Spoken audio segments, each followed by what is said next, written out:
Hey, wonderful people, welcome back. In the last episode, we talked about what to do or where to cast when the boat is moving faster than the water, meaning when you're fishing relatively still water and you're strolling along the shore with the boat. Today, I want to talk about the importance of finding moving water and where to cast once you've found it.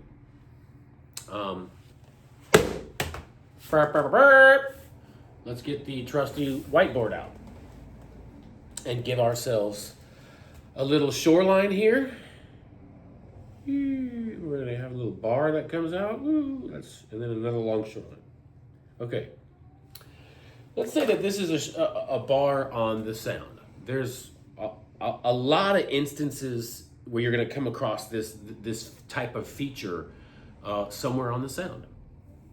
Now, let's say that the tide is moving and it's going along, tide's moving out, and it's going this direction.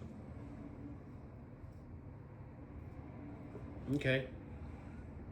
Up here, where the beach is straight, right? The water, let's say, is moving at 1 knot. Once it approaches this bar, it's going to drastically speed up. Let's say it's going here at 4 knots. And then it'll slow down. Behind the bar, let's say it's moving 2 knots, and it'll eventually slow back down to 1. Now, make that a little easier to see. You got 1 knot up here, 4 knots over the bar, 2 knots just behind it, and it'll slow down progressively as it goes until it gets back to 1. Excuse me. Got a bit of a cold. Okay. Because the water encounters this bar, it accelerates. But why does it accelerate? It accelerates because there's air pressure over the water that prevents the water from, the water as it goes along the shoreline, it doesn't encounter anything, but then it encounters this bar. The air pressure prevents the water from rising up over the bar and going back down. The air pressure holds the water at the same level. The water then has the only option available to it to get over this is to accelerate. If there was no atmosphere, if there wasn't an ocean of atmosphere above the ocean of water, then the water wouldn't accelerate. It would rise over the bar at the same speed and go down. But because of the air pressure, it must accelerate. Okay? Now, this is important. What does Bernoulli tell us about moving water relative to still water? Which one has higher pressure? The answer is still water. Still water has higher pressure than moving water. This becomes critical. Understanding this is paramount to understanding how cutthroat choose and rate hunting spots. If I'm a school of chum fry, those are little tiny fish. And we're going along, we're out migrating, right? And we're going along this shoreline at 1 knot. We are in control of our destiny. We're in control of our bodies. We're going along with the current. Everything's great. Furthermore, as a chum fry, I have no experience here. I've only been here for 10 days. I don't know what's coming. As I go along, I approach this thing. Once I'm in the moving water around 4 knots, the water is now moving fast enough to take over and to control my emotions, control my motion, control where I'm going, where I'm swimming. Regardless of what I want to do, 4 knots is too much current. So when they get in here, they get pulled along, they're tumbling around, they're going where the water wants them, they're very vulnerable. Furthermore, let's say that I'm out here. These chum fry, right, you would think are just going to go right past this. But that's not how it works because of Bernoulli's principle. Because the water over the bar is forced to accelerate, it also has lower pressure. And that creates a what? A vacuum. So these chum fry out here will be drawn into the moving water whether they want to or not. The larger the fish, the more current they can hold.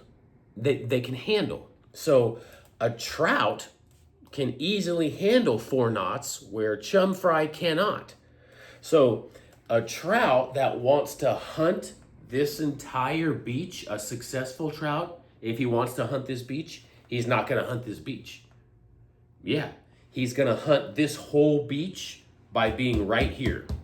Because all the prey that's active while the tide is going out, they're all going to be pulled into this low pressure zone, whether they want to or not. And the trout can now effectively hunt the entire shoreline up current of this bar by being on the bar.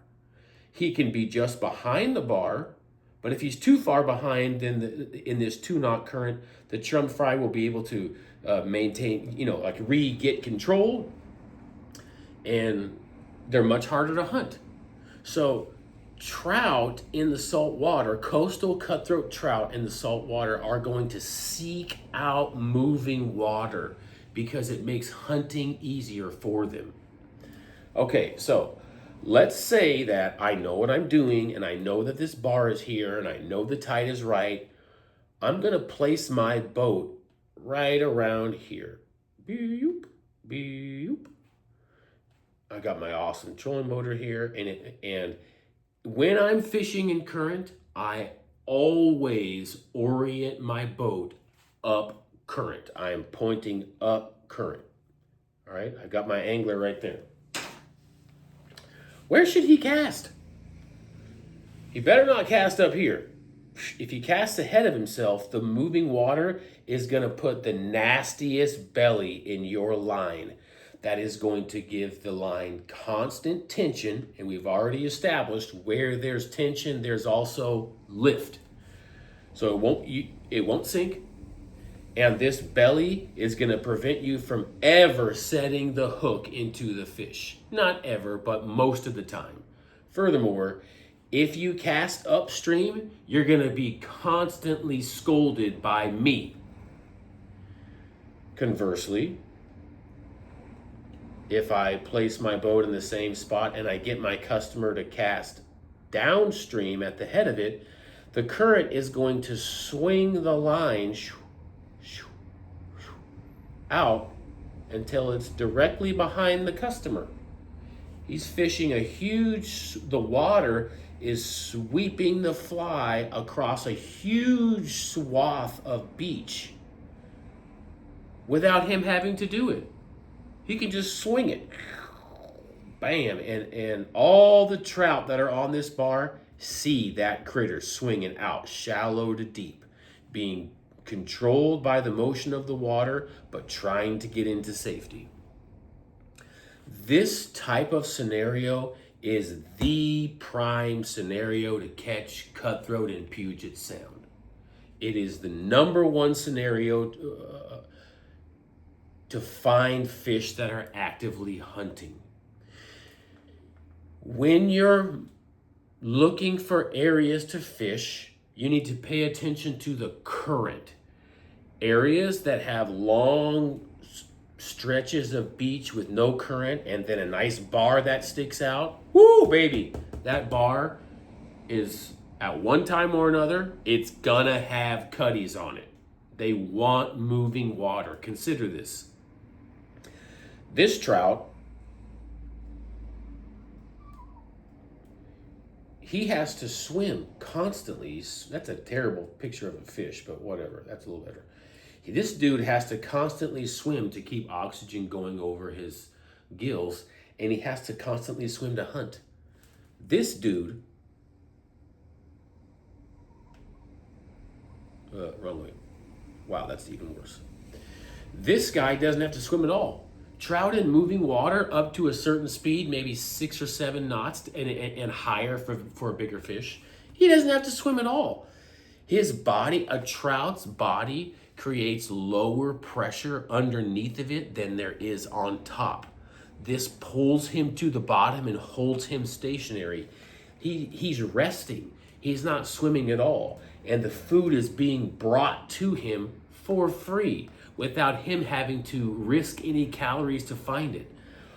All the prey in the shallow water and a lot of it that's out here are going to be pulled into the low pressure moving water and brought to the trout as if on a platter. Understand Bernoulli's principle. Catch more trout. I'm on your team.